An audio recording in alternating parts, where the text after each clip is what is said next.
এ পোড়া দেশে মেয়েদের কোনো মূল্য নেই। অবশ্য মূল্য নেই বললে ভুল হবে, মূল্য আছে।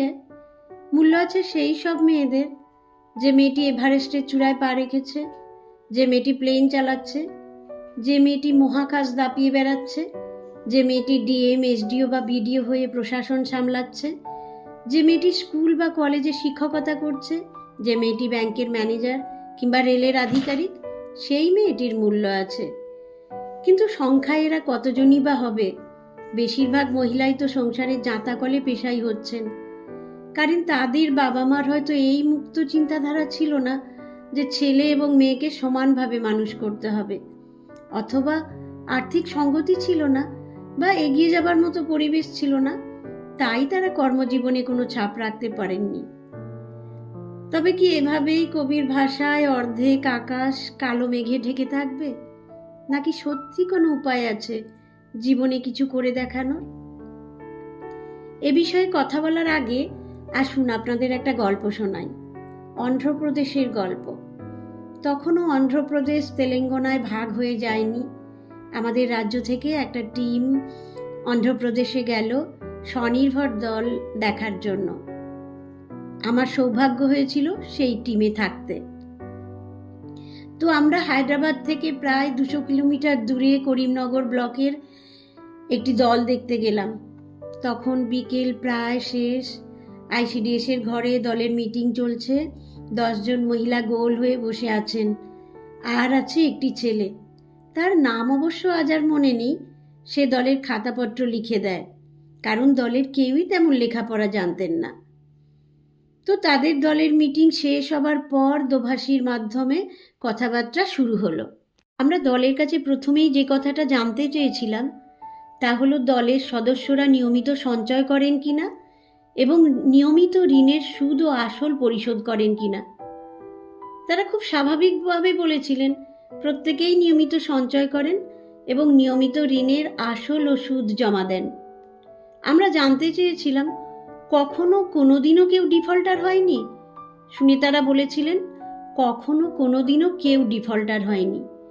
বলে তারা যে ঘটনাটির কথা বলেছিলেন সেটি আমি আজ আপনাদের সঙ্গে শেয়ার করব।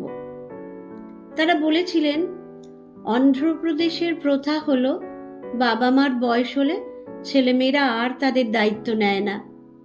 বুড়ো বাবা মা খেতে না পেয়ে বাধ্য হন ভিক্ষা করতে। এমনও হয়েছে ভিক্ষা করতে করতে বহু দূরে গিয়ে প্রখর রোদে রাস্তায় পড়ে মারা গেছেন। কিন্তু যখন স্বনির্ভর দল তৈরির কাজ শুরু হলো, গরিব মহিলারা খুব কষ্ট করে দল তৈরি করে সঞ্চয় করতে লাগলেন। আমরা যে দলটি দেখতে গিয়েছিলাম সেই দলটির সেই সময়ের দলীয় তহবিল 3 লাখ টাকা, অর্থাৎ প্রত্যেক সদস্যের 30,000 টাকা। যখন ছেলেরা জানতে পারছে মায়ের অ্যাকাউন্টে 30,000 টাকা আছে, তখন বড় ছেলে বলছে মা তুমি আমার কাছে থাকবে, মেজো ছেলে বলছে মা তুমি আমার কাছে থাকবে, ছোট ছেলে বলছে মা তুমি আমার কাছে থাকবে। তো এটা কি শুধুই অন্ধ্রপ্রদেশের প্রথা? এটা কি সারা পৃথিবীর প্রথা নয় যে আমরা যার টাকা পয়সা আছে তাকেই আঙুর নিয়ে দেখতে যাই শরীর খারাপ হলে, আর যার টাকা পয়সা নেই তাকে এক গ্লাস জল এগিয়ে দেবার মতো কেউ নেই? ভেবে দেখুন, যখন আপনার বয়স 50, 60, 65 কিংবা 70 হবে, তখন আপনার না আছে সঞ্চয়, না আছে গয়নাগাটি, না কোনো অ্যাসেট। আছেন শুধু নিঃসঙ্গ আপনি আর আপনার বার্ধক্যজনিত কিছু রোগ। আপনি আর আগের মতো দৌড়ঝাঁপ করে সংসারে কাজ করতে পারেন না। সংসারে আপনার আজকের মতো কদর থাকবে তো? প্লিজ ভেবে দেখুন। যে সমস্ত মহিলারা দল করেছেন তাদের পায়ের নিচের মাটি অনেকটাই শক্ত, কারণ তাদের কারো কারো ব্যক্তিগত সঞ্চয়, কারো 30,000, কারো 40,000, কারো 50,000 পর্যন্ত। আর আপনার লক্ষ্মীর ভাণ্ডারের টাকাটাও তো প্রতি মাসে তুলে দিতে হয় সংসারে। আপনার ভাড়ার শূন্য। কেমন থাকবেন আপনি আপনার বার্ধক্যে? ভাবুন, এখনো সময় আছে। স্বনির্ভর দল তৈরি করে স্বনির্ভর হন।